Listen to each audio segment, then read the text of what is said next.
wonderful collections for us. Just because it's Easter Sunday, he's going to do the flip, let's go, let's come, let's go. So Abiam, if you're ready, let's go. 92.7 3 FM. Your urban lifestyle radio. Magic Mix.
And those are tunes coming all the way from different countries on the African continent.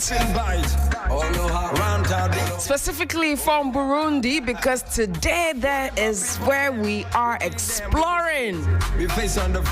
What have you heard about the country Burundi? What are some of the facts you know about Burundi?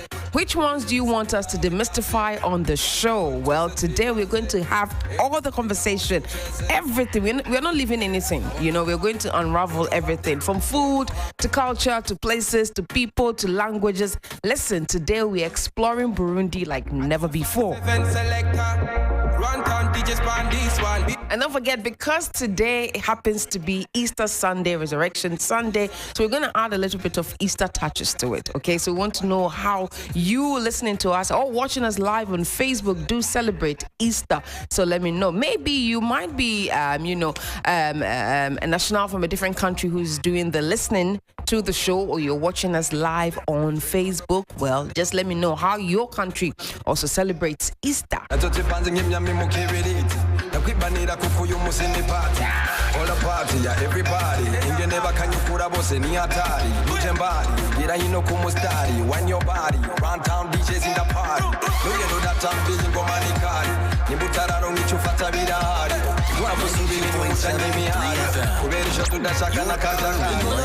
Radio. We're gonna have fun tonight.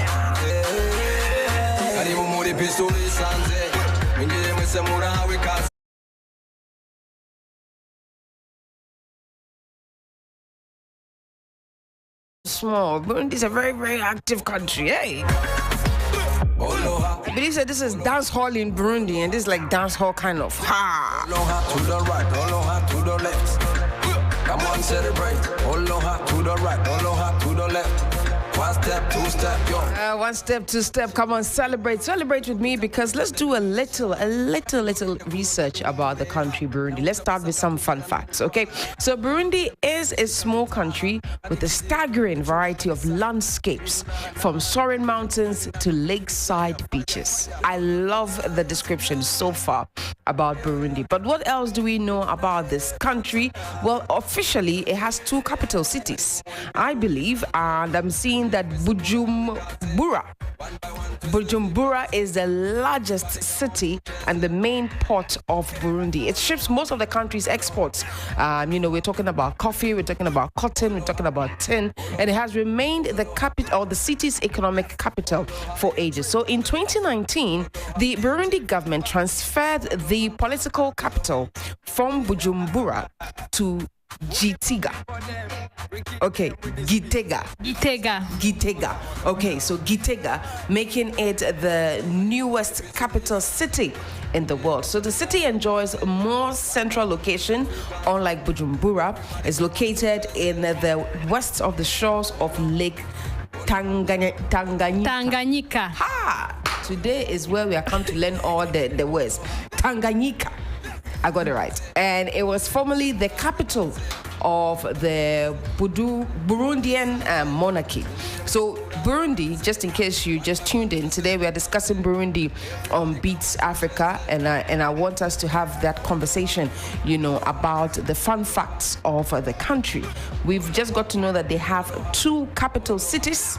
So the largest city and the main port of Burundi being Bujumbura, and then the political capital of Bujumbura be Gitega. Interesting ones that we are learning over there. But what else do we know? Jogging is banned in Burundi.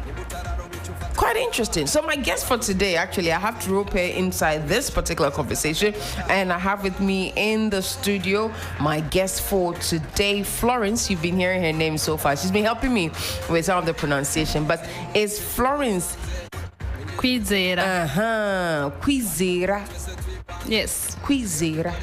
Yes. Okay, I'll ask you what the meaning of your surname. Is that your surname? Yeah. Okay, I would ask you for the meaning, but quite interesting one. We are reading that the government banned jogging in Burundi, and this was in 2004.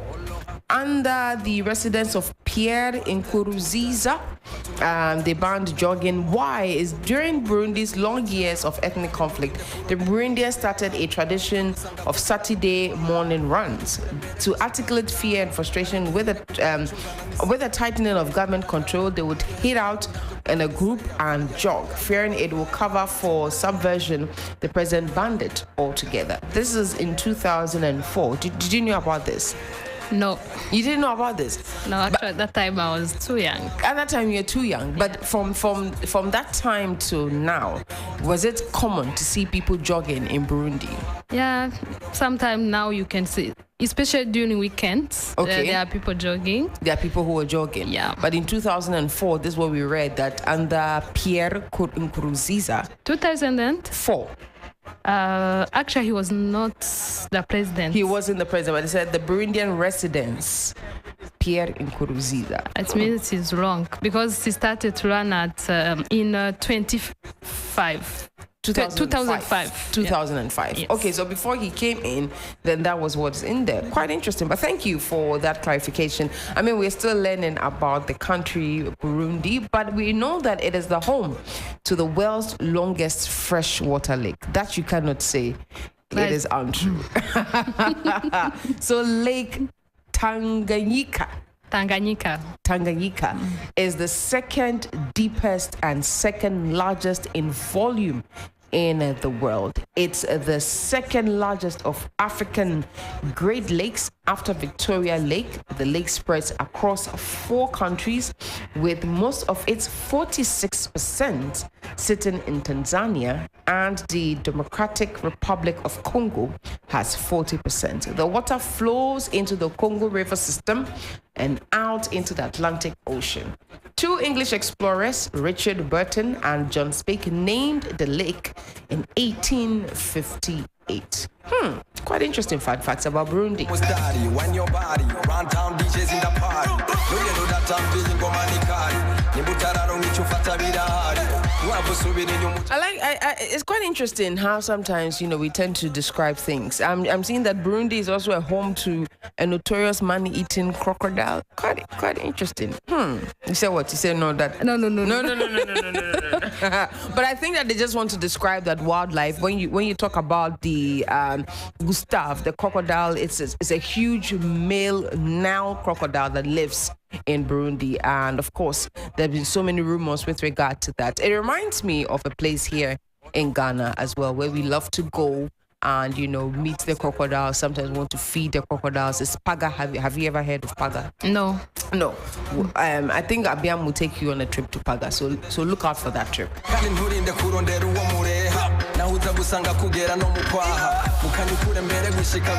But banana beer is big in Burundi. Do you have banana beer? Yes. In Ghana? Yeah. Yes. You do? I think. You think? I'll follow you for that one. But like much of East Africa, Burundians are known for brewing banana beer. It is made from fermented mashed banana, usually enjoyed in large groups through a straw. To speed up the fermentation process, the brewers will dig a hole in the ground lined with the dry banana leaves and set them on fire. Then they lay the fresh banana leaves on top along with the unripe bananas and leave them for 6 days. That's a fast forward way. The locals are saying that whether you like it or not, you'll be fermented. So they like to have a good time, and it's evidenced by the number of bars and nightclubs in the country. Small country of bars and nightclubs. Hey! You see, when Abiam was playing the music, I could feel that this country, they love to enjoy, because I was hearing dancehall, I was hearing reggae, I was hearing love, I was hearing hip hop, I was hearing Afro beats. Hey, Burundi! Sing it against the number. Sing it against the number. Sing it even the number. Somebody just sent me a message saying that the banana beer, me too, I'm interested. Hey, then we are all going to Burundi. itambolize amakashi.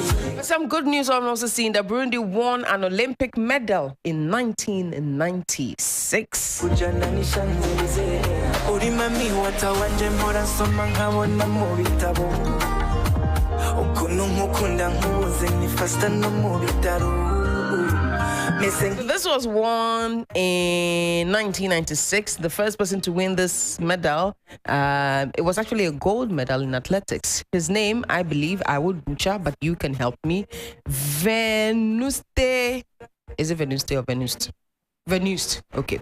Venuste Nyongabo. Yes.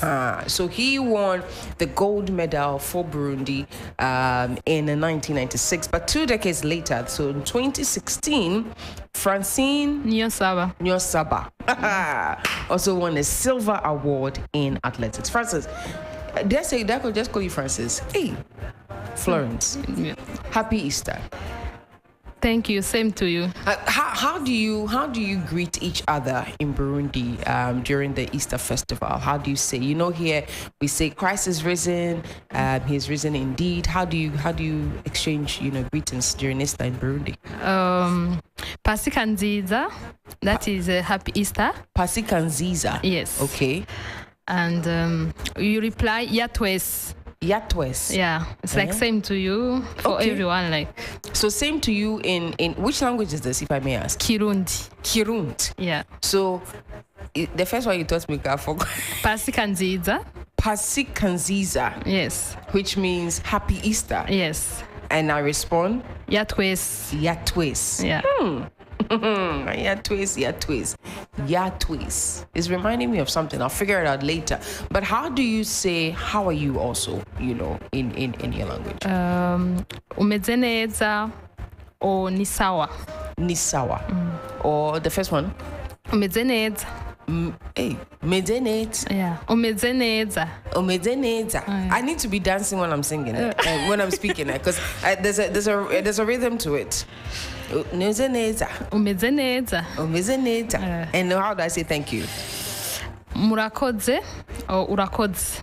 Murakodze or urakot. Yeah. Does that like murakodze? It is like you are trying to respect the person. To be polite. Yes. Okay. And urakodze is just your age mate. It's just your age mate. So you mentioned again that the language you're speaking with me right now is Kirundi. Yeah. How many? Do you know the some other languages spoken in Burundi? Actually, you have one local language. That is Kirundi. But after Kirundi, there are some people who speak Swahili. Okay, so I heard Swahili in one of the songs. Yes. I heard Nakupenda. Yes. Which means... And I love you. I love you. Yeah. So that I got it right. Yeah. Okay. And like Swahili is spoken most of the time in the markets. Okay. Like people who do trade. Most people speak Swahili. Okay. But our own local language is one, which is Kirundi. Yeah. So do you teach in that language as well, or you mix it with English? No, actually, we teach Kirundi. Okay. But after Kirundi, the second language that we teach is French. It's French? Yes. Okay, so you speak French in Burundi? Yes, of course. You're a French-speaking country? Yes. Interesting. Why did it not click? Because I knew that you're a French-speaking country in my head. So how was it like for you then? Because you speak very good English. Thank you. Did you learn that in Burundi? Yeah, somehow we do learn English as a course, like the way you learn French here in schools. Okay. So it's like you can't speak French. If you want to speak French here, you have to go to look for other courses aside. So even that's what I did. Okay. Because I knew what I wanted, so that's how I started to learn English. Actually, English is my fourth language. English is your fourth language? Yeah, because my first language is Kirundi. That's my tag mother. Okay. The second one is Swahili. And the third one is French, because that's what we use in classes. And and now the fourth English. Is English. I'll teach you another one. Three. Let it be your fifth. 92.7 3FM. Your urban lifestyle radio. Missing each a big elephant in Mubagabo. Uri repeat man na promo. Uri profe otanga masomo. Uri pilo nyamisamu. So what language is this musician singing in? Kirundi. This is Kirundi. Mixed with some English. Mixed with English. I love how it sounds because one thing about this show that I really enjoy is the fact that we have a lot of languages that we tend to explore on the show.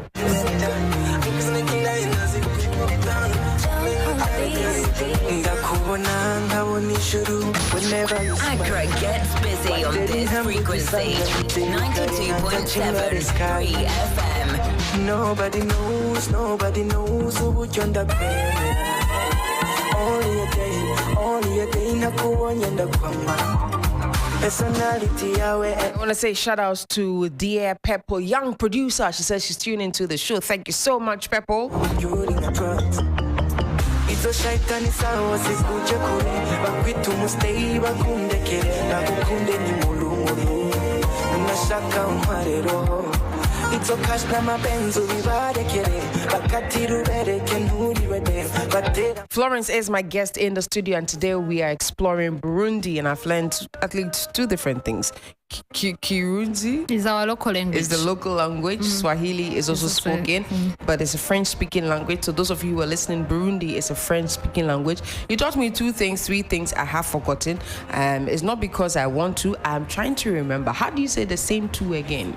Yatwes. And thank you is? Murakots. And welcome is? Karibu. And that is Swahili as well. Yeah. So there's a link between that and Swahili? No, not really. Not really? But because we have some Swahili, so... Interesting. So how long have you been in Ghana, Florence? On 21st this month, I will be making my 3 months in Ghana. On 21st of April, you'll be 3 months? Yes. In Ghana? Yes. What brought you to Ghana in the first place? I'm interested. Okay, first of all, I'm a girl guide. Girl guide, okay. I'm here for my exchange program. Okay. And it is, Youth Exchange South to South program. Okay. It is a program undertaken by the World Association of Girl Guide and the Girl Scouts. Okay. Supported by Norlec. It is a Norwegian government agency. And the YES program is all about giving opportunity young women in a lifetime to go in another country, work, explore, and have fun as well. Yes. Because you can't just work, explore without having fun. Yes. Because the way actually, if in guiding we do, if it's not fun, it's not guiding. So we have to have fun. You have to have fun. Yeah. Interesting. So when the exchange announcement came to you that you're coming to Ghana, take me through that process. Did you request that you wanted to come to Ghana, or it was made, an announcement was made that Florence, you'll be coming to Ghana for the next 1 year? No. Actually, there is a call for application. Okay. And it was launched in September. Okay. Actually, the YES program has been run through 12 countries. Okay. And my country is part of it. Okay. And then I applied. After applying, I was selected. And then, but before I applied, I knew that I was going to come to Ghana. You knew you were going to come to Ghana? Yeah, I knew that a participant from Burundi will go to Ghana. Okay, but so and you knew you were that participant? No, I knew that if I get selected, I will come to Ghana. If you get selected, you come to Ghana? Yes. Have you always wanted to come to Ghana? Yeah. Yes, because I've been in different countries, but it was my first time to be in the west of Africa. In the west of Africa. So I really wanted to be there. Interesting. 3 months now in the western part of Africa. Yeah. Has there been any cultural shocks? Have there been things that you see as like, we don't do this in my country? You people are different. Is it a Western thing? Is it a West African thing? Are there things you've seen like that? Yes. The pepe. It's like everywhere you go, it is pepe. Even if you order food, you don't ask for it, they will add. The pepper? Yes. Oh, these are pepper every day. People are suffering because of pepe. Oh, I know some people who actually enjoy the spice. One of them is Sierra. She's here in the studio with me, and she enjoys the spice. She says the spice is good. Okay, it is not bad. It's not good, but it is different. It's different for me. It's hot. Yeah, it is too hot. Too hot. Okay. Trust me. And so when I say it is too hot, it's too hot. Mommy said she'll cook for you, so be expecting to have extra hot pepper. But then, so aside, so you're talking about the pepper that is in the food. So usually I like to make this discussion very open. When you say pepper, I know you people love to eat pepper in Burundi as well, but yours is not in the food the way we add it. It's a component aside. So if somebody wants pepper, then the person has the opportunity to put in the pepper. But you people have spice also. You people have spicy. We have spices, different spices, but like the pepper. Okay. The only difference is the pepper, because here any food has to have pepper. Yeah. And we do cook same. Okay. I even like the way you cook. Yeah. The food are really nice. Yeah. But my only problem is the pepper. It's only pepper. Yeah, because my body maybe is not. It's not used to. It's not used to the pepper, and then if I take it's like, and I'm so shocked because even if you wherever you go, you ask food, you tell them no, don't put pepper. They will add. They will still add. Don't worry, we want to warm you up. So in the next 4 months, you'll be warmed up enough. Your body will be arranged properly. You know, you'll be realigned in a way that after your 1 year exchange program, when you go back to Burundi, you also show them pepper. Yeah. But is there any other thing you've seen that is a cultural shock to you aside the pepper? The cultural dress for men. Okay. The way they put the cloth. Yeah, like that. Okay. It's like. In my country, seeing a man putting something like this, like the Kent like this, it's like. Is it not? Is it something that is not seen? Yeah, you won't see you. It's not there. It is not there. Like men should be wear the clothes, the normal clothes like this. The normal clothes. But it is very hard to see. I was so shocked to see a man with that in a church. In your church? No, in the church here. Okay. It's like. According to me, it's like the person is not really. No, as when you go to church, you have to be fully dressed. Yes, properly. So, but now you are showing some of your part are shown like. So to see a man in shorts in church, it's not really. To see a man in shorts. Like when you put your clothes, your man like here you will see the leg out. And some of the part here out. Yes. So really, so for you, it's inappropriate. Yes, somehow. Because it's something you don't see in my country. In your country. Yeah. Not just church, but generally in your country. Yeah, generally you don't see. You don't see men putting on the cloth. Yeah. Interesting. So Florence is making a very interesting, should I say it's not a contribution actually. I'd rather use the word contribution. So if we know, usually these is a way of dressing for us. I know. It's a way of dressing. It's we see it when we're going to church, as you rightly mentioned, occasions like weddings, engagement, these are ways that people love to dress. Our chiefs are usually also dressed in that kind of way where you see them in a cloth and one is crossed around their shoulders. So for you, it's something that was new to you. Yeah, it was really new. And also if I see it aside the church, it wasn't going to be like more shock. Okay. But then in church, it's like the person is somehow naked. There's a part which is out. It's showing. So today's conversation, huh?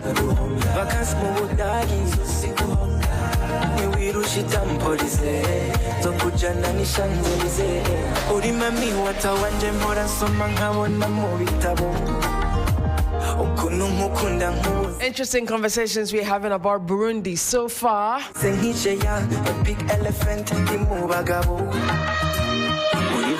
imagine you going to Burundi and you've packed clothes in your bags and you say that, Charlie, today I want to dress, I want to sport, and I have to put my clothes around you. Think about it again.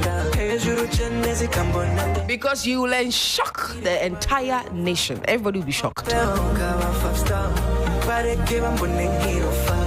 And this is what the show tends to do all the time. We try to bring out some of the similarities and differences between African countries. We try to explore them in ways that is never done before on radio. So that's why we always recommend Beats Africa. But Florence, let me come back to you in the studio. Today is Resurrection Sunday. So since Friday, we've been, it's a long holiday. It's like Easter holiday. Monday is Easter Monday. How do the people of Burundi, celebrate Easter? Are you big on Easter like the way we are big on Easter here? Yes, because I would like to notify that more than 80% in Burundi are Christians. Okay. And Christians celebrate Easter. And we start on Thursday. You start on Thursday? Yeah, because Thursday, that's where there are some sessions organized within churches. So people start going to church from Thursday, Friday, Saturday, and Sunday. So when you go to church on Thursday, were you able to go to any church on Friday here? No. What about, so when you go to church on Thursday, what are some of the things that you do? Because here, for instance, we begin on the Friday, the Good Friday, that is the crucifixion day of Christ. So you see that most churches, especially in the Orthodox, churches, they tend to wear black or black and red, a touch of that to show that they are mourning the death of Christ, his crucifixion. They go to churches. You sometimes see the church also do like a procession. So the way Jesus Christ was paraded until he got onto the cross where he was finally crucified, you see them doing like a little procession of that. Is that something that you see also in Burundi? Yeah, we do same. The only difference is like we are not into more color. Okay. So in one we dress up the way he feels. Okay. Yeah. Everybody dresses the way they want. We don't really rely on color because it is Good Friday. We should wear black or what, but the process is the same. The process is the same. Do you have like concerts? Do churches organize programs that like praise and worship concerts that people can go for to mark the celebration of Easter? Yeah, some churches do, and. They also organize some training. Okay. Like some church do training, so where they teach their people why celebrating Easter, something like that. Okay. Yeah. So they have like seminars, training programs just to going around the whole Holy Week. The whole week. This last week was called Holy Week. Okay. Since Monday up to today. Okay. So all the whole week there are a lot of training session going around. Okay. They will say, let's take, today it is for young women, and tomorrow will be for people who are married, like that, in groups. So yours is the Holy Week, and you have it in groups like that. Yeah. And quite interesting. So but it depends on the church. It depends on the church, you're saying. Most of the time, that is being done by a Roman Catholic Church. The Roman Catholic Church. Yeah. Interesting. But do you have like the charismatic churches also, like the way we have other charismatic churches in Ghana? You have many. You have many charismatic churches. Interesting. Missing a big elephant in Mubagabo. We repeat mana promo. Uri profe otanga masomo. Uri pilo nyamisa mukire. 92.7 Free FM.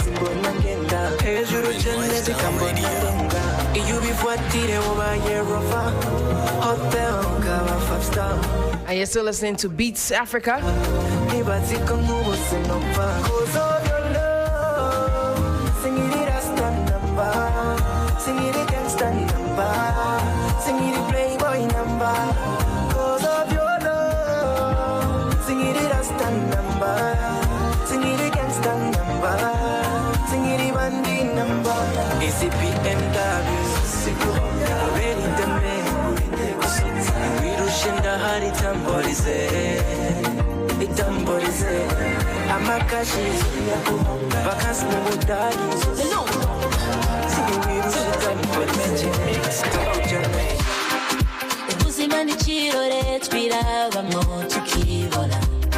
So today, as I mentioned, it is Resurrection Sunday. Of course, we are still going to have the conversation about Burundi, but we just want to add a little touch to it just to know how Easter is celebrated in other African countries. Florence mentioned how the people of Burundi celebrate their Easter. So the whole week is seen as is known as the Holy Week. It starts from a Monday through to Sunday, but on Thursdays, on Thursday through to Sunday, you see a lot of activities, mainly by churches.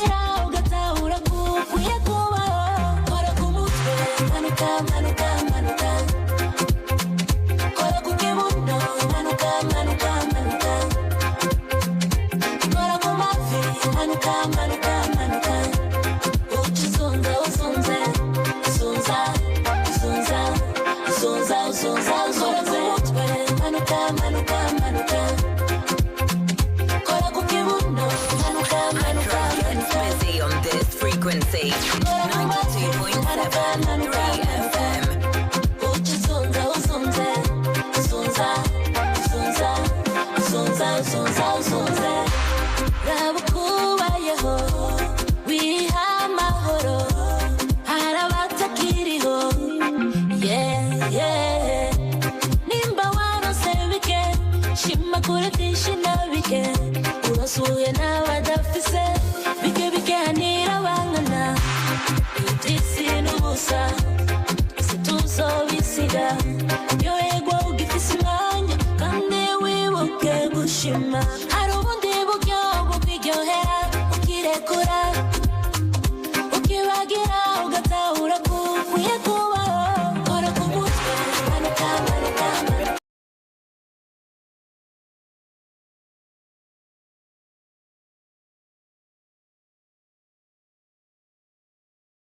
Right here on 3FM 92.7, as I mentioned, today we're just adding a little touch to the program for us to also know how other African countries do celebrate their Easter.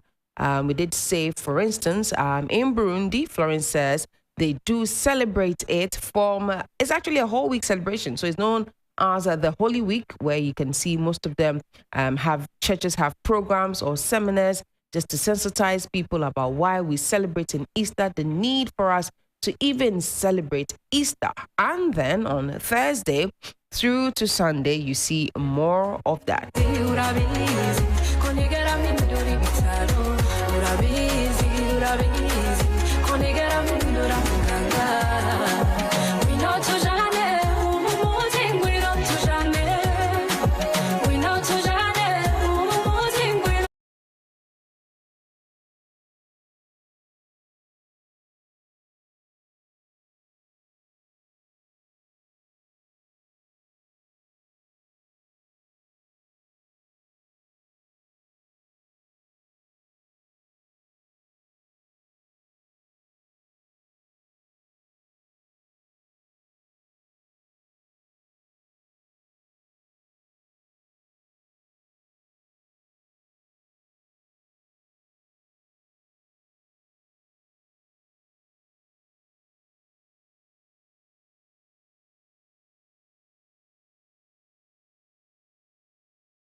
African country, how they tend to celebrate Easter. So just listen to this. This is Wabi from Nigeria.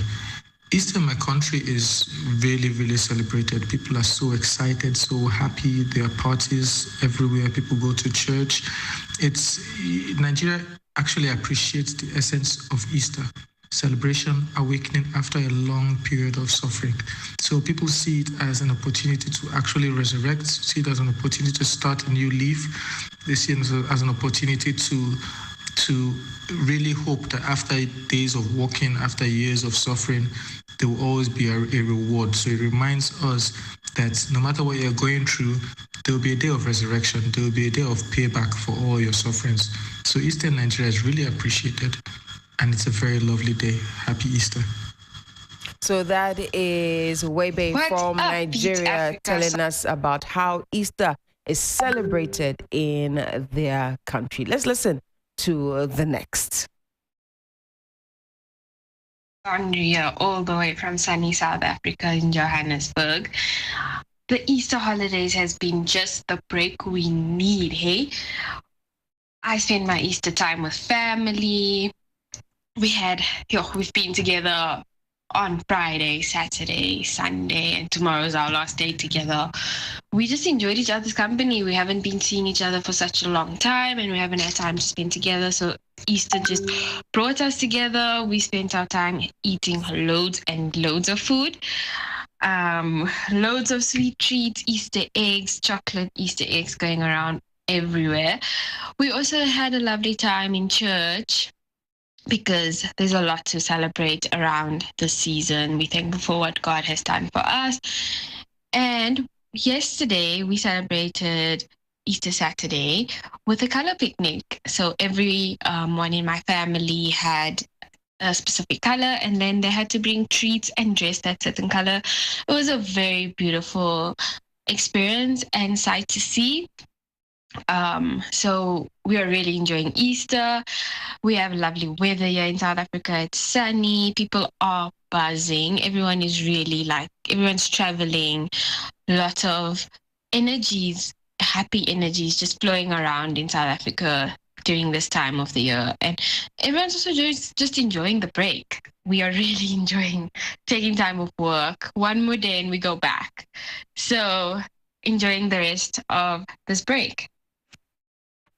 Interesting one there. So that is Sonri from South Africa, and she's telling us how they are celebrating Easter. Of course, it's a long weekend, so most people are very excited about the break. But for them, she was very, emphatic on the fact that the family always get together during this time. There's chocolate, there's food. Hey, Charlie, this Easter day, people they chill. Well, let's listen to another African country, how they celebrate their Easter. And greetings to you all, my fellow Ghanaians. This is Zalalam from Addis Ababa, Ethiopia. Happy Easter for all Christians in Ghana and around. So, to your surprise, for us, for Ethiopian Orthodox Christians, Easter will be celebrated on the 16th of April next week, on Sunday, for we have our own calendar. We've been fasting for almost the past couple of months before Easter in memory of Christ's 40 days of fasting. This is just to share our experience and how it's celebrated in Addis Ababa, Ethiopia. This is just for your information. Happy Easter to you all, my fellow Ghanaians, brothers and sisters. Happy Easter to you all. We love you.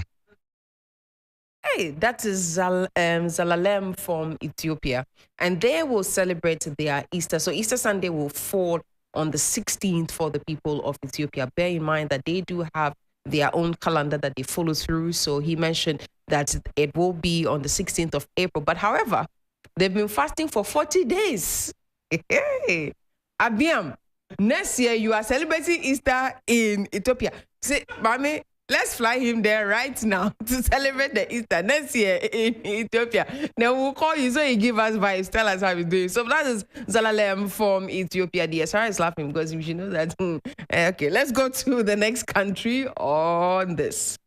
Easter to everyone. This is Nabiyu Girma from Ethiopia, working at Shaggar FM 102.1. This FM radio station is the #1 radio station, private radio station, in Addis Ababa. I'm the editor-in-chief called Way Addis Ababa. It's a radio program focusing on urban culture, lifestyle, history, art, and song. Once again, to Mami listeners, Happy Easter, Nabi Girma, Addis Ababa, Ethiopia. So there you have it, another one from Ethiopia. This is from Nibiu, and he also shared his Easter message with us. So you're seeing how other African countries do celebrate Easter, and I love the fact that we're getting to explore this together on the show. Let's listen to some more. Everyone, this is your girl Nuria, and I am here to celebrate the Easter day with y'all. Just want to say happy Easter to everyone, and also don't forget to link up with your girl Mami here at 3FM 92.7 in Ghana. This is the one and only radio show that will give you the flow. Now, to explain a little bit about myself, I am from Angola, Platina Line.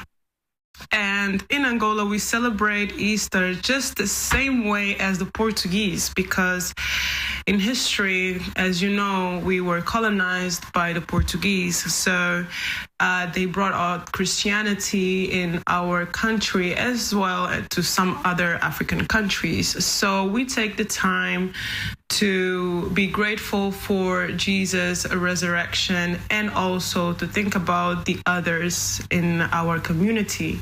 So I don't know how you guys celebrate it, but keep in mind that love is something that we should always have in our hearts.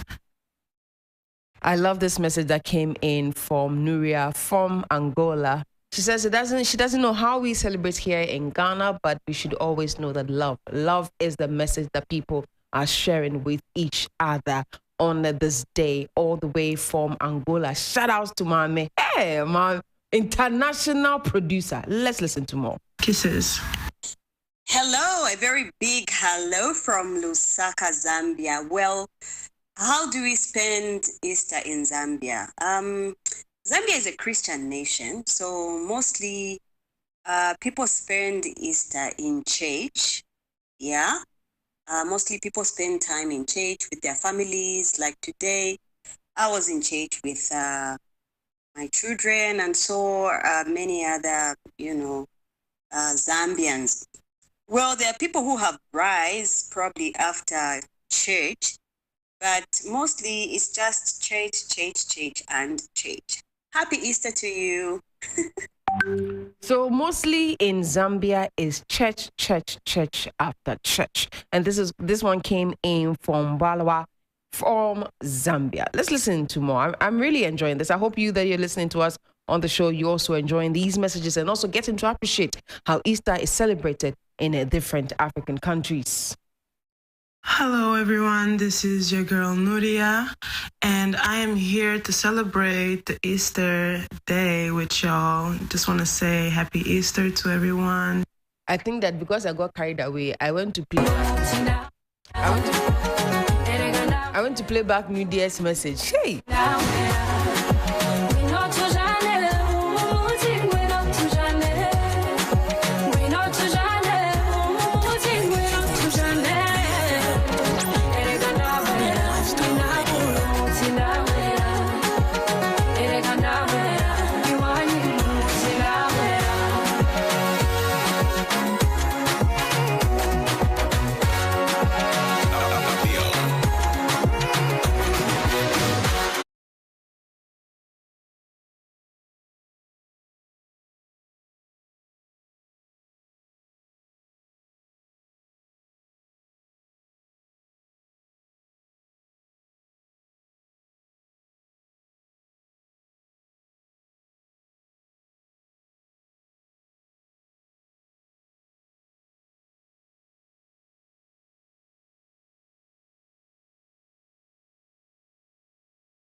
But of course, we just made you get to listen to how Easter is celebrated in other African countries. We took you to Angola, we took you to Zambia, we took you to South Africa, we took you to Ethiopia, we took you to Nigeria as well. But of course, Boniface Nyanga had an exclusive interview with people as well, just to know how Easter is celebrated.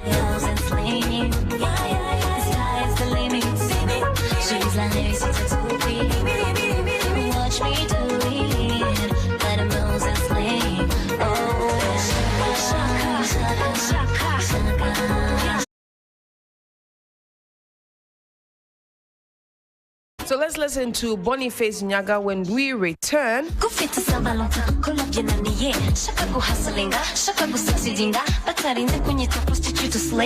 We will continue the conversation. Don't forget that Boniface Nyaga has been bringing us entertainment news from East Africa. In fact, all over Africa. He's been doing exclusively well for the show. So let's listen to some interviews that Boniface Nyaga has had for us today. And I'm joined right here by one of our winners. Kindly start by telling us your name and where you're from. Hello, nice to meet you. I'm Daniel Krnjatic from Croatia. I'm PCC European Championship and now very happy to be Africa Championship Master in Kenya. I can see right here you have so many trophies. So kind of tell us what division were you competing in and how, what did you win today? So I'm competing in PCC, that's pistol caliber carabine. It's small SMG, and I'm a master class, and I was happy to won it.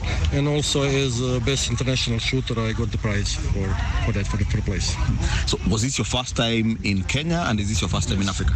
No, in Africa no, but in Kenya yes, and I like it very much. I will become soon. So what role do you feel a sport like today? This is the shooting sport that we were here, and we've gotten competitors from more than 13 countries. What role do you feel like a sport in this plays in growing tourism in Africa? Well, this sport is very beautiful sport. It's very mental sport. Brings people together, especially from all kind of government services which provide them training platform. Also the youngsters to learn. The people doesn't need to be scared of the weapons. They need to understand it and they need to know how to use it, and they need to enjoy in this sport because it's very practical. You are running, it's dynamic. You need mental strength, you need to focus, and also you need to have a physical to be physical strong because you are in the open. You are in the open. You can have rain, you can have hard sun, you can have snow. Is it cold? And this all effects on you. So it's very, very, very complicated sport, but it's very beautiful sport. Especially, you made something beautiful here. I met Sami 2019 in Hungarian Championship.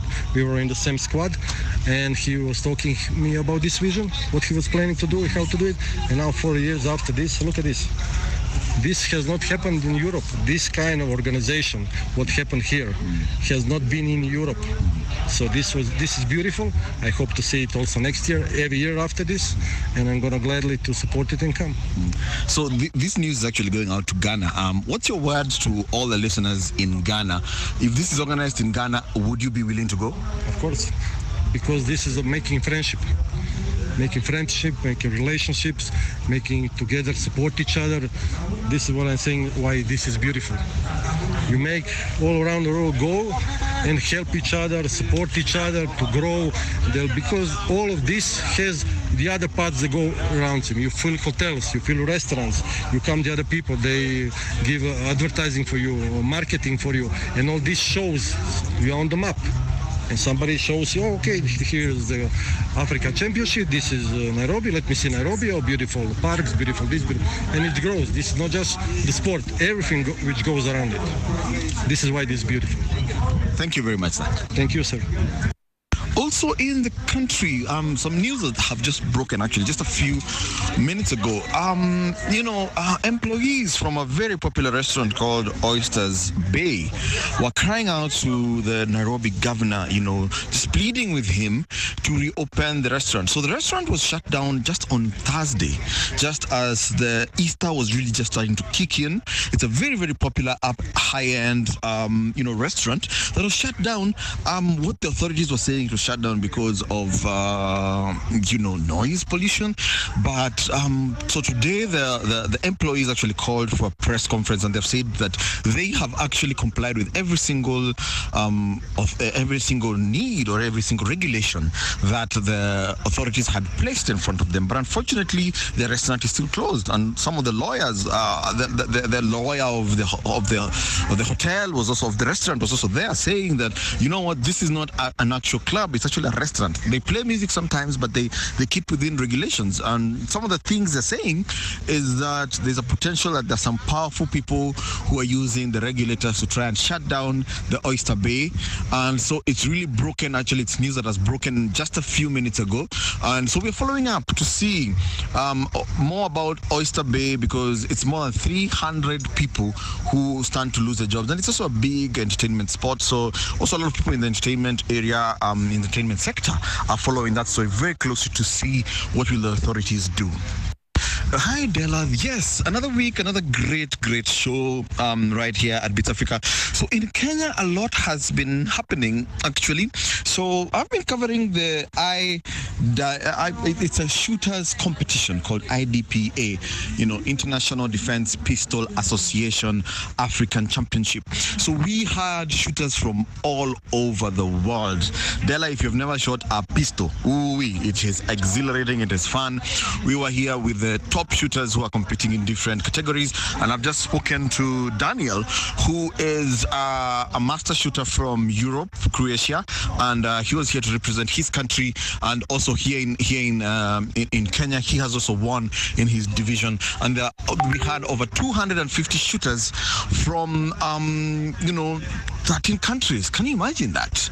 So the idea here, of course, is to see how can sports be used to grow tourism, because this is an international competition that's going on. It's been aired in all the countries that were represented, and so all the shooters that are here from other countries were very, very excited to also check out some of the tourism spots. And so this is another example of how sports can be used for tourism. Interesting conversation there by Boniface Nyaga.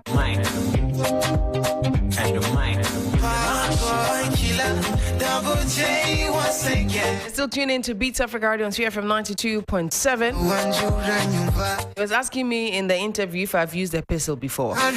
No, I haven't. But my mekan is ready to use one. She's actually very excited about it. She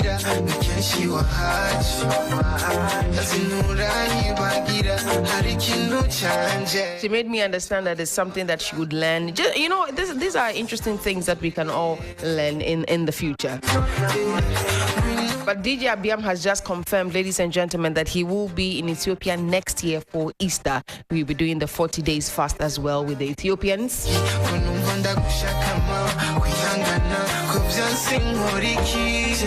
Guess what? The 3FM, is excited to introduce the Power of Three campaign. The campaign aims to bring smiles to the faces of inmates of the Senior Correctional Center in commemoration at the Roman Rage Accra on Easter Monday. That's just tomorrow, guys, the 10th of April. So using the Power of Three, we kindly entreat you to support this cause by donating any amount with the figure 3 in it. So the Power of Three campaign is to seek, first of all, funds for the upkeep of inmates, contribute to refurbishment of the clinic on site at the Senior Correctional Center, and also renew a sense of hope in the inmates during this Easter season. So don't forget, it is the Power of Three. Your donations should have any amount with the figure 3 in it. Baby, I'm so low. So it can be 3 CDs, it can be 30 CDs.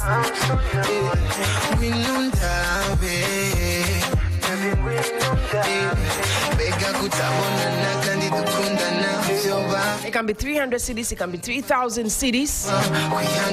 It can be 30,000 CDs. Over 300,000 CDs if we still are, accepting it. So the Power of Three, kindly send your donations or contributions to this mobile money number 05974 5933110. Let me give you that number again. 05974333110. The reference is P3. Donation in products can also be delivered to 3FM 92.7 here at Adesawe in Kanda, Accra.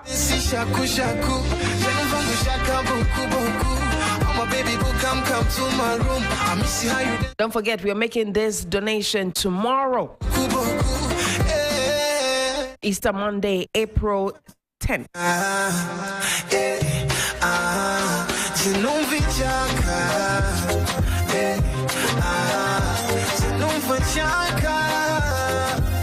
Let me still come back into the studio. Florence, you're here with me. How are you doing once again? I know you're doing fantastic. But let's talk about your country, Burundi. We've spoken about some of the cultural shocks that you had. But what else can you say is similar or different when it comes to Ghana and Burundi? For instance, the transport system in Burundi, is it different from the one here? It is a little bit different, because our trotro, our trotro is a little bit bigger. Okay. Because our trotro carry 30 passengers. 30 passengers? Yes. How do you call trotro? Bus. You call it bus? Yeah. You don't have any other name for it? Just bus? Like Ibis. That is like in my local language. In your local language, it's Ibis. Yes. That means you're making reference to trotro. And it can take about 30 passengers. Yeah. Okay. There are some small which can take 18. But here, most of the trotro take 12, 14. Yes. But in my country, it is... They begin with 18 up to 30. Up to 30. There are even some bigger that can take even 50. 50. Yes. So these are buses. So these are public buses that move on the daily. In Bujumbura City. In Bujumbura City. Is the system the same way as we have it here? So for instance, if you if you join the trotro, there's a fixed price for destinations. Is it like that, or the price change depend on the distance? No. It is a fixed price, like here. Okay. So if you are going somewhere, you know you are going to pay this amount. Okay, interesting. So with that one, there was nothing different for you. It's an experience you already know, or because it was a little bit.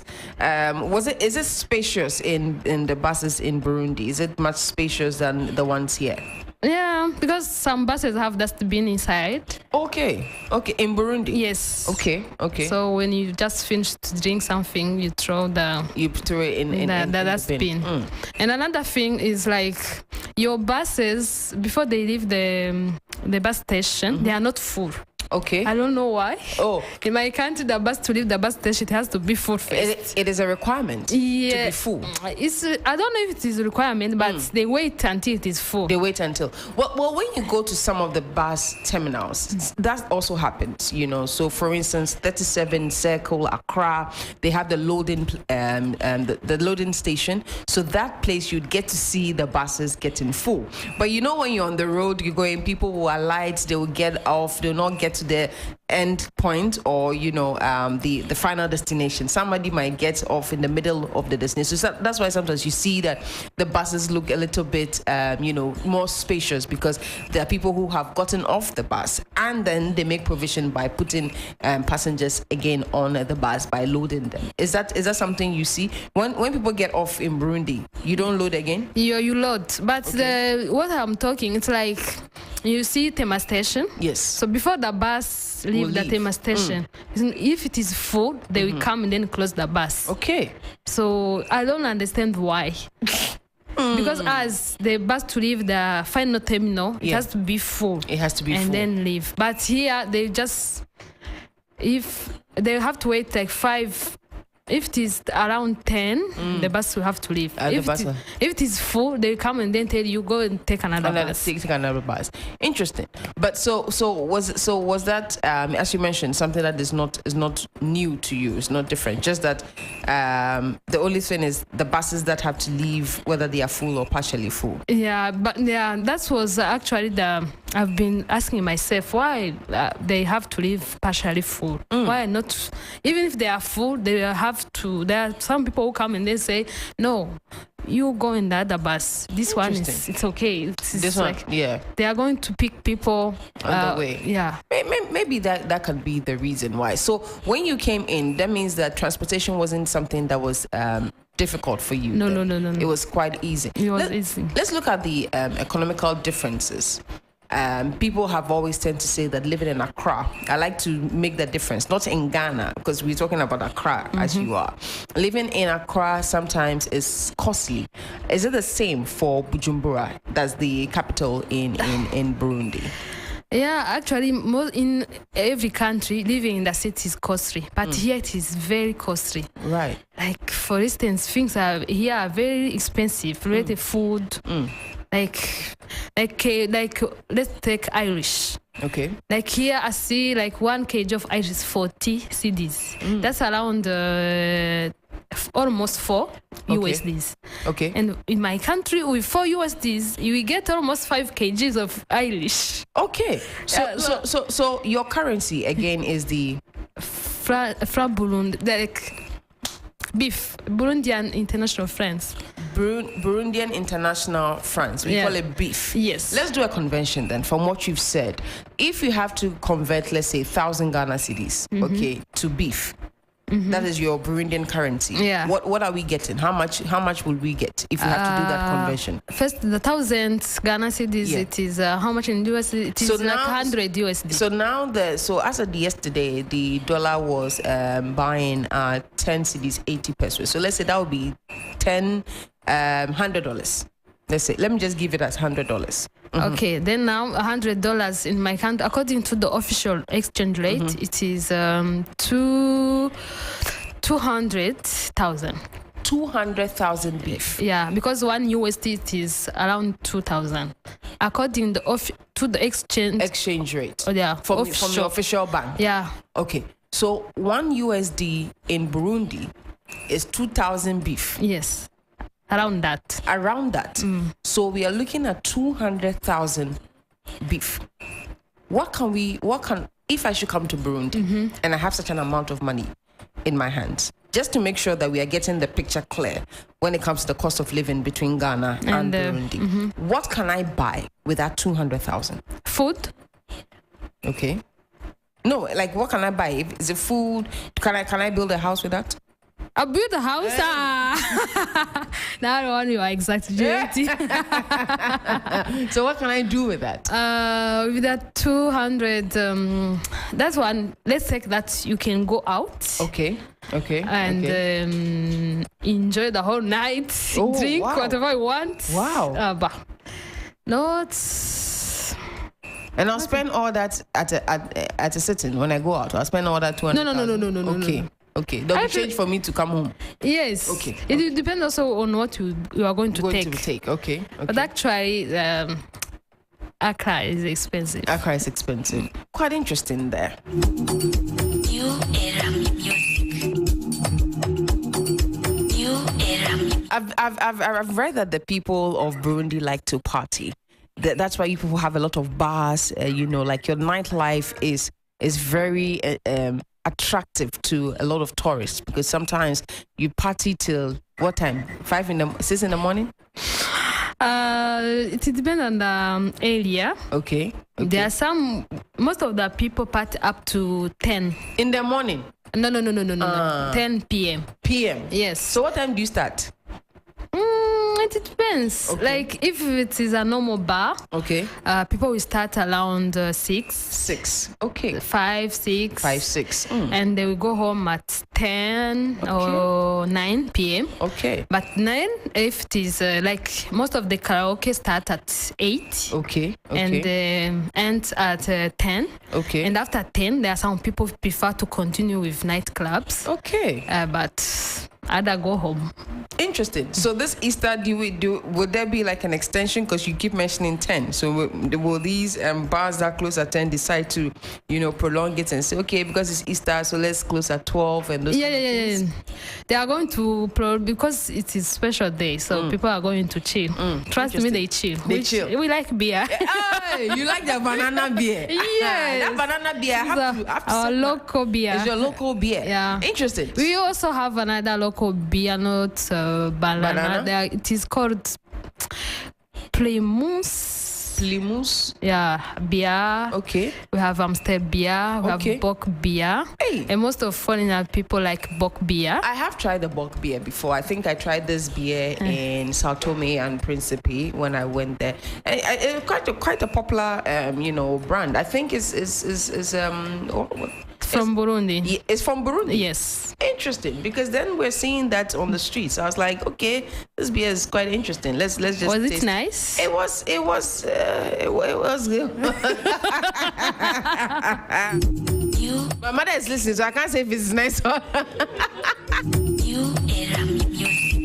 But no, I think I'm not a beer fan, but sometimes when I go to areas, I like to try some of the things that the local people make and some of these local drinks just to have a feel of what is going on. So I was very curious to try that particular beer, but I'm good. I'm happy to know that it's actually made from Burundi. Yeah, and trust me, when you come Burundi, we like beer. We have some good beers. Okay, so do you have like the way?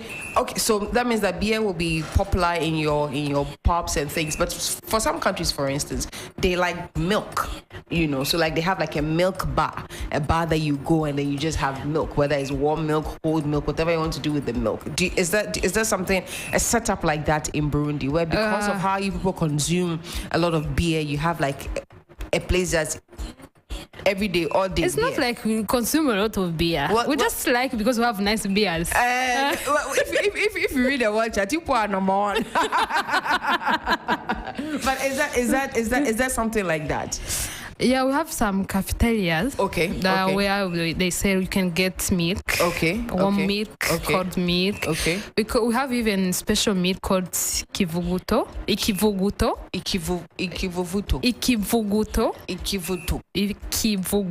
That's what it's like a yogurt milk. It's like a yogurt milk. Yeah. Okay, locally really made. Nice. Yes. Okay. It is really nice. Interesting. It's really nice as well. So when the way we have places demarcated for nightlife here in Accra. So for instance, you take the streets of Osu.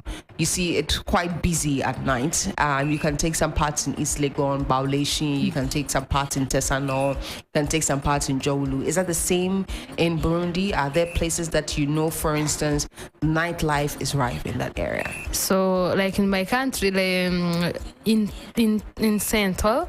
Center Bujumbura, like in town. In town, okay. Yeah, so that's where there's most of the nightclub are there. Okay. Remember, my country that we are talking about, it is small. Yes, I know your country is small. Yeah. So like that's why like the busy place where there are nightclubs, it is like around same area. It is town. Town. Yeah. Okay. So a scene like Osu is very normal to you. It wasn't something that you're not familiar with. It was very normal, but it's like that's how like our town looks. That's how your town looks. Yeah, but the only difference is like there also is not in town. Okay. Because as in beside town, there's no nightclubs. So all the nightclubs are situated at one particular place. That's the central part of your capital. Bujumbura, yeah. And then that is town for you. Interesting. So we are learning so many things about the country Burundi. First of all, their buses can take up to 30 passengers, unlike what we have here. We did a little conversion just to find out because according to Florence, living in Accra is expensive, more expensive than Burundi. So we did some conversion here. We used, let's say, 10 cedis, 80 pesos to do that conversion. And that's 1,080 Ghana cedis. That's $100. And when we did the conversion to the BIF, that is the Burundian International Franc, it gave us 200,000 BIF. And she says that one we can party with this, we can chill with it, but we'll get transport to come back home.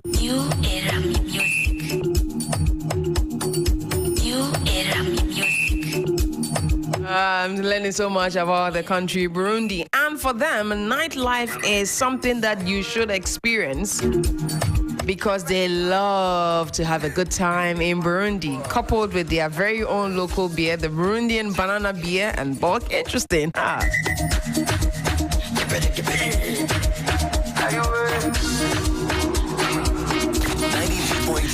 3FM. Your urban lifestyle radio. Ibisusu jembon byasinza amatora abajama busi nivyo bikundira. Okay, you know what? You're singing. I want you to sing. Let's go. Aiwe, aiwe, aiwe.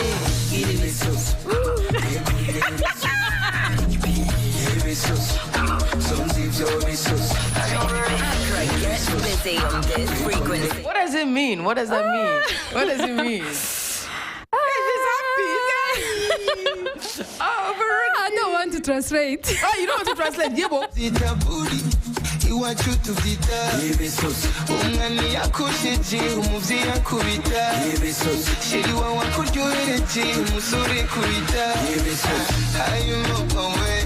But the way you're laughing, hey, why? This song comes with some memories because we are like, hi, who is who? What's happening, girl? It's like I'm laughing because sometimes we used to say that it is against our culture. Oh, okay. Yeah, that's why I'm laughing. It's like the song says about shaking the waist. Okay. So and shaking the waist is against your culture? Like no. It's somehow against our culture, you know. As our traditional dances are almost like we use hands. You use hands. Yes. Okay. So it's like this.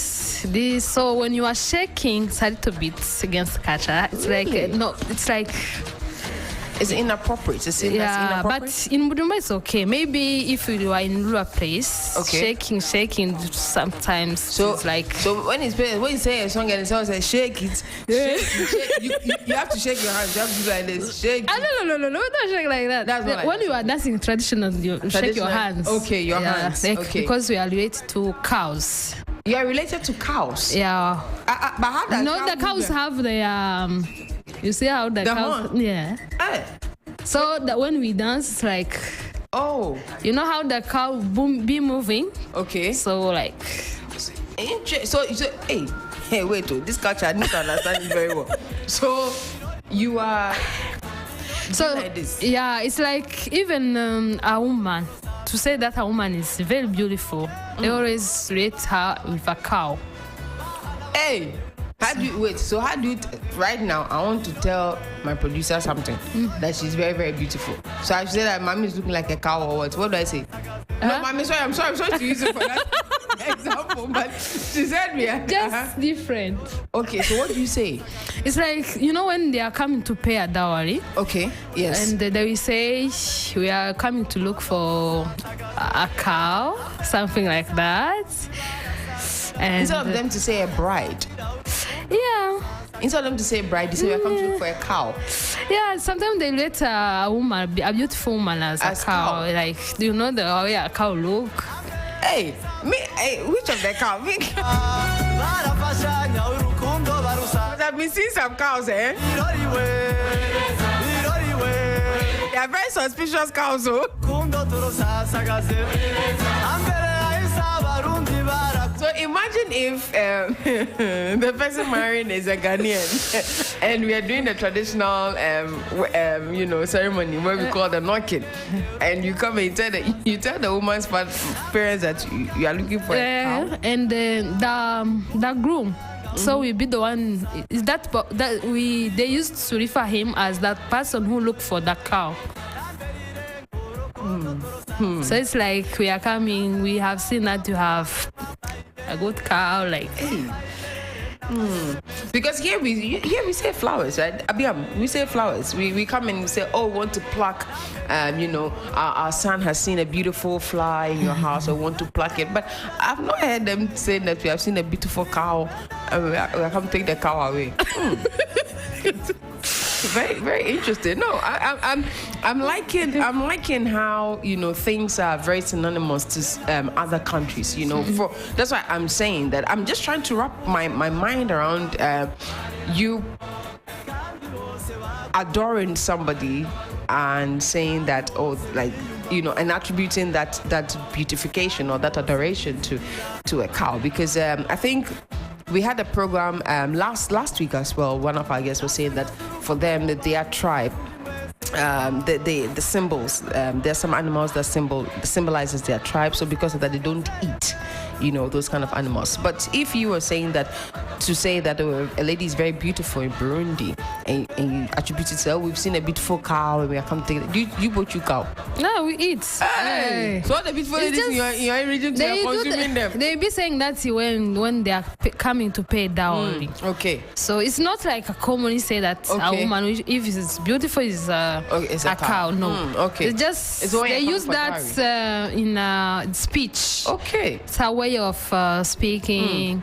Because as we do a lot of speech during our parties, it's not here. If you come to our party, get ready for speeches. We are coming for a speech conference at your parties. Yes, you have to get ready for speeches. Why? That's how it is. That's our culture. Hey. So, they have to address some speeches. So that is a way of giving out good speeches. So they will be defying a woman with a cow, something like that. We have come to you. Our son have seen that you have a cow. So a good cow. So is cow also used, as a form of a dowry? Because depending on the country, when you have a lot of cow, you're seen as somebody who is wealthy. Yes. Because cows also do represent wealth for some countries. So when they are dowries, cows is a must. You need to have them presented in your dowry. Is that the same for you? Yes. Actually, nowadays people bring money, but even if they bring money, they will say that it is cow. They should still bring the cow. No, the money. Okay. Even if they bring money, they will say, even in their speeches, they say we brought maybe 5 cows, 2 cows. Okay. And also a person who have a lot of many cows means the person have money. Interesting. The person who has a lot of cows means the person has a lot of money. Yes. I'm learning a lot here. 2.73 FM. Your urban lifestyle radio. Accra gets busy on this frequency. 92.7 3 FM.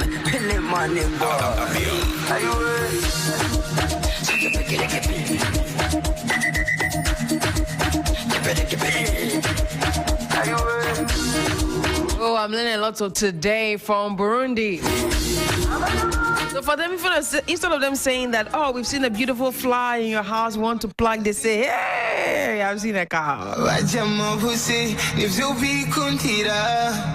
I love that. And you're saying that we should get ready for speeches. So you've seen some Ghanaian, weddings and engagements. Is it similar? It's similar. The only difference is the speeches. Okay. So as in my country, when it is wedding, the parents have to address each other's speeches. And the speeches can even take almost... If the party is going to last for 2 hours, the speeches will take almost 1 hour and 30. Hey, they will be speaking. What speech are they talking about? It is a way of... It is a way of celebrating our weddings. So it's like the father of the bride and the father of the groom will be addressing each other. Speeches. If it is dowry, the father of the groom will say, my son saw you have a cow. A cow, breakfast dinner, Yeah. So we've decided to come to you, and we want you to gift us. Okay. And then the father of the bride, we have to say, sometimes he first say, I don't have what you are looking for. Okay. They first say that they don't have. Yeah. Okay. We don't have what you are looking for, so you write yourself, we don't have anything. Okay. Then the father of the groom, we insist, trying to convince the father of the bride. Small banter at this engagement too. Hey. Try to convince the father of the bride, and then the father will be convinced, and they will ask for now the dowry. Interesting. Interesting. So now you said you want to show me that you are a man, you are a gentleman. You're a gentleman. And then that's how the father of the groom will bring now the money. The money. Like a symbol of the cow that's paying off the dowry. Interesting. So and after that they will show us now the beautiful bride, which is like the cow. I hope she's not in black and white today.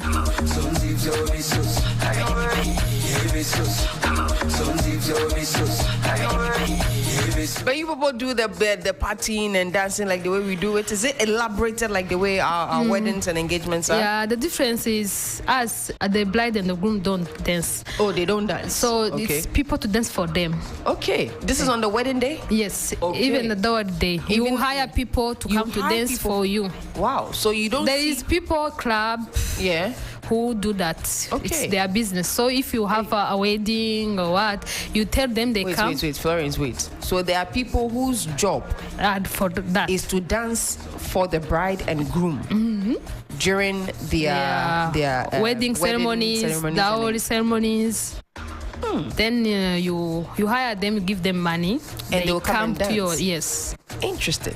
I'm learning. I'm seeing some form of similarity there because here in Ghana, so I don't know if people do dance for the bride and grooms because we see them doing the dances themselves. But for instance, there are people who also have a career in mourning. You know, when somebody dies, their job is to cry. Huh? Your own, I didn't say hey. My own, you are saying hey. Your own, I didn't even say hey. My own is what you want to say hey. So there are people who are Abiam. Mame, isn't that the case? There are people who are paid to cry. How are you going to cry? They'll cry. They'll cry. Just that sometimes they get confused with the people. You know, they go to a lot of funerals. So they'll be lying, the person will be lying in state, and instead of them to mention the person's name, they'll go mention the upcoming funeral person's name. They get confused sometimes. But I mean that is their job, their career as well. Really? For crying? For crying. Oh. And you are surprised. That's also, You for your own is for dancing. As it's for dancing. And they dance traditional dancing. The one with their hands in the air. Yeah, and also it depends on the people who are getting married. Okay. Some also we had the people who dance for Afrobeats. It depends on the people who, but most of the time they use those ones who dance for traditional. And they will have also special drums. Okay. So some not be small action film over there.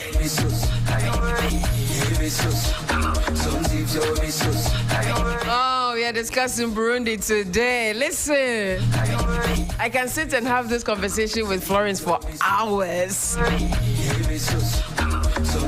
But let's look at tourism briefly here. If somebody should come to Burundi right now, where are the top places that you recommend for people to visit?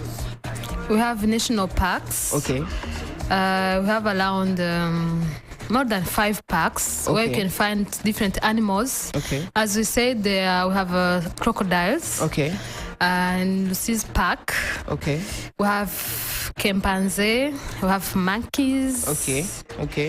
Donkeys. Okay. And we have also waterfalls. Okay.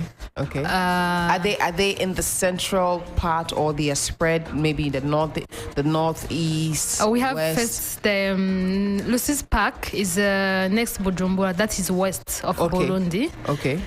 We have another one is in East. Nouveau Park is in east of East. Okay.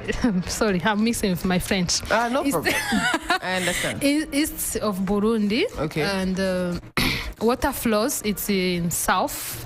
In south. Okay. We have different lakes in north. Okay. Like more than 6 small lakes. 6. Yeah, and those lakes, there is special things with them. They are beds which come there during holiday season. Okay. They say that they are from France. Those birds are from France? Yes, they come there for their holidays. They come to have holidays in Burundi at the lake? Yes. Hey. Wow. In north of Burundi. So if I'm at the central if I have to go to this particular lake, for instance, how long is it? What is the distance? Is it like an hour drive, 4 hours? If you're in the minutes? center, that is Gitega political capital city. Yes. For there you have around 2 hours. 2 hours to move to this particular lake. Which of the lakes is that? Is it the Tanyi? It is no.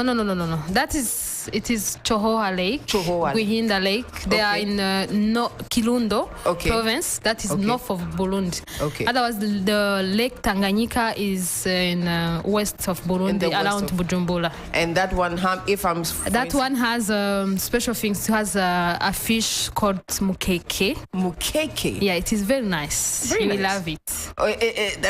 How does it look like? Does it look like catfish, tilapia, or is it own fish on its own? It look like how the fish. Not tilapia. We do have tilapia. You do, but it doesn't look like tilapia. How? I don't know the name. You don't know how to, but then you. But I haven't. It is not here. It's not just in Ghana. It is just in Lake Tanganyika. But I've seen other fish that look similar, but it is not here. It is not here. Yeah, it is special in Burundi. It's special in Burundi. Yes, interesting. In Lake Tanganyika. It is from Lake Tanganyika. Specifically at Lake Tanganyika. Yes. Interesting. So, for instance, if I'm in the central, I want to move to Tanganyika, the Lake Tanganyika. How many minutes, hours am I looking at? That's also 2 hours. That's also 2 hours. Interesting. So you have all these interesting sites for tourists to do visit. Yes. Do you have a lot of tourists coming to Burundi? Yeah, we have. Okay. We have. You think tourism is growing in Burundi? Yeah, it's growing a lot, and we do also have tourism companies that we have good professional tours. Okay. Tour guides that help people. Yes. Interesting. So you mentioned that the fish that you have is something that you don't see here in Ghana. So let's look at your food. You said ours is peppery. We have banku. We have tilapia. We have fufu with light soup, groundnut soup, palm nut soup. We have omutuo with groundnut soup and palm nut soup. We have wache. We have gobe. We have beans. We have yam and kontomire, aka ampesi. We have gari foto. What do you have in Burundi? Okay. Most of the people in Burundi, we eat rice. Rice? Ugali. Ugali? Yes. That's how you call your rice? No. Ugali is another food. Ugali is another food. Okay.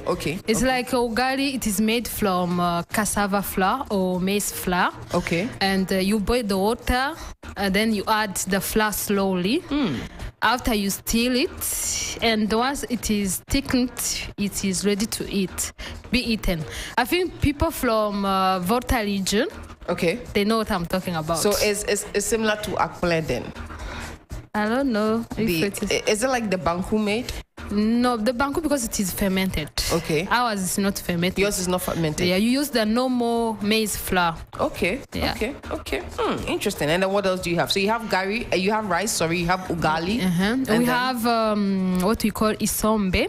Isombe? Yes. Okay, so what is isombe? That is cassava leaves. Okay. Pounded? Yes. Wow. Cassava leaves pounded, and you cook it for 2 hours. Hey. And then you spice it. You pound the cassava leaf.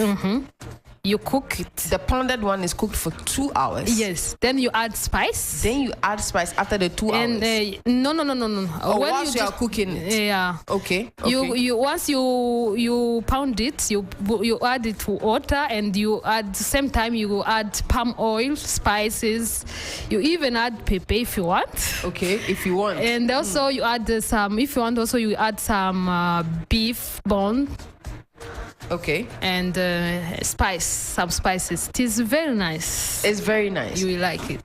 The number of things you've mentioned that I would like, you know what to... Listen, Florence, don't come and do that to me on this show.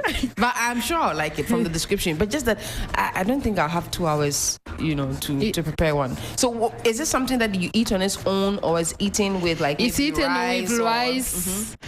Actually, as we don't eat rice the way you do here. Hey, how do you eat your rice? Here, you eat rice with only chicken, and then as we eat rice with, for you to eat rice, you have to get vegetables, beans, light sauce, something like that. But here, just eat rice and chicken. You can find someone eating rice and chicken, and that's all. And the stew, some small stew and the pepe. But as to eat rice, you need light sauce. You need vegetables. But we also eat vegetables with our rice. You barely see that. Yeah. Okay, but we also eat vegetables, all right. Okay, and then? We have banana. Okay. Not plantain. I like the description. You said not plantain, banana. Yeah, plantain is there also, but this is another different type of plantain. Okay. It tastes like plantain which is not ripe. But then now it is a little bit soft. It is soft compared to the plantain. Plantain is hard, but the banana is soft. Okay. And people eat it in the morning for breakfast most of the time. Okay. Yeah. Quite interesting. But do you have like porridge? Like, talking about breakfast. So like, do you have like morning porridge with, In breakfast we eat porridge. Okay. Tea. Okay. In fact, we have nice tea and coffee. Oh, in Burundi. Our coffee is best in the world. Hey, I would say. Even the queen who just passed away, listened from UK, used to take our coffee. Hey, yeah. Burundi coffee, yes. To the world. We should try one. We should try. Hey, so the things you want me to try in this show, dear, from the beer to the food to ugali to now the coffee. Everything. They are nice. They are really nice. Yeah, the coffee I'm talking about. Right. If you find one, you will like. I'm sure. Because it is known everywhere, worldwide. Interesting. So when you came, what has been your favorite Ghanaian food so far? That is wache. Do you have wache in Burundi? But we don't cook like that. Okay. Because here wache is rice mixed with the beans. As we cook beans separate and then the rice separate. But you can add it to the meal. Yeah. Interesting. So you have the soup that we like. Do you also do soup like light soup, groundnut soup in Burundi? Yeah, we do light soup. Okay. That we eat with ugali or with rice. Okay. Yeah. Interesting.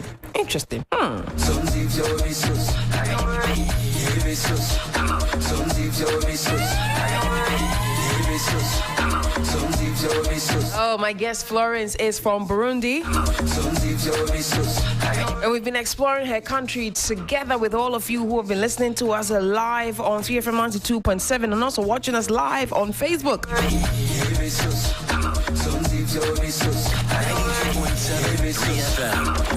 Your urban lifestyle radio.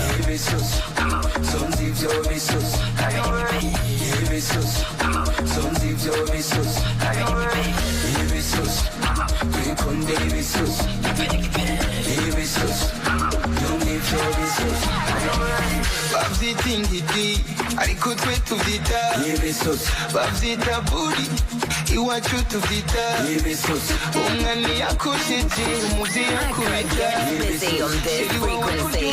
92.7. Song in the background is from Burundi. So Burundi kind of have like the same amapiano vibe. Is that what I'm getting? Is that what you people call it? Do you call it amapiano in Burundi? Yeah. You call it amapiano? Piano. You call it piano? You don't call it ama? You leave the ama for us? We take the piano? Okay. Interesting.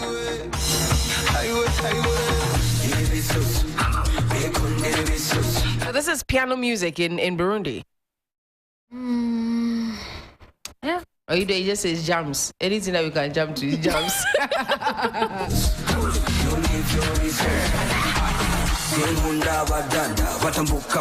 But let me tell you something, just in case this conversation has made you want to travel to Burundi. Maybe you want to go and enjoy the banana beer. Special fish from Lake Tanganyika, ugali.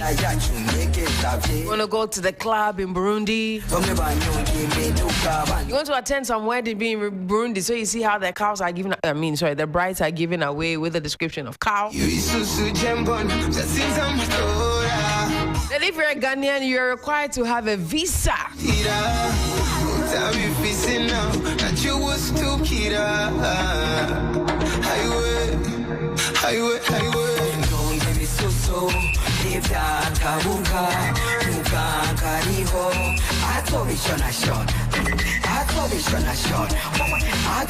But the thing is that Burundians, they can actually apply for a visa on arrival when traveling to Ghana. So you applied for a visa upon arrival? No. I got it from arrival. Okay, you got it on arrival. So you didn't. I didn't apply. You didn't apply for it at all. But when you got here, then you got your visa. Yes. Interesting.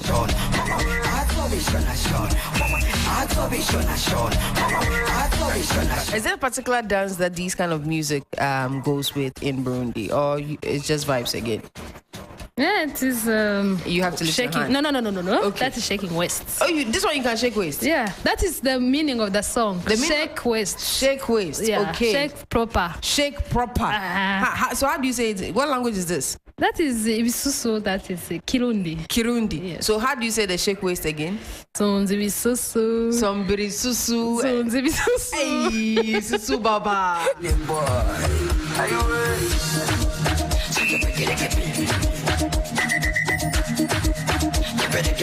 92.7 3FM. Your urban lifestyle radio.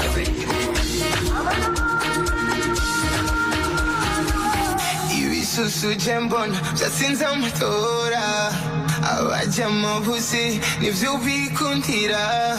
Utabifise now, nachuwa stukira. Highway.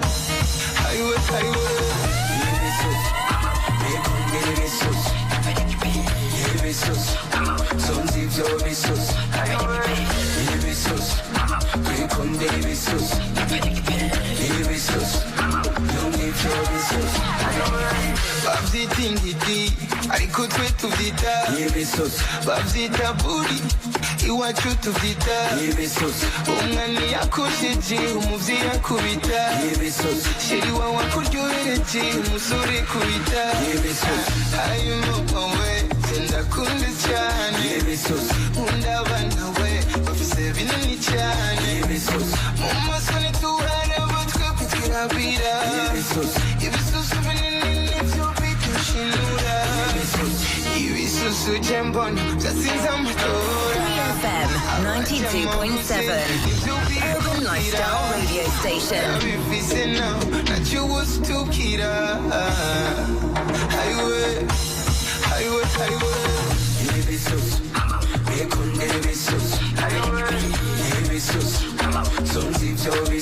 Oh, listen, it's been an amazing time in the studio today.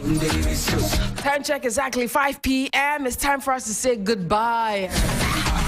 We've had such a great time learning about Burundi with my guest Florence. Just a quick reminder that the Power of 3 campaign is still running. We're waiting to get from you your donations. Make sure that every donation that you're making has the number or figure 3 in it.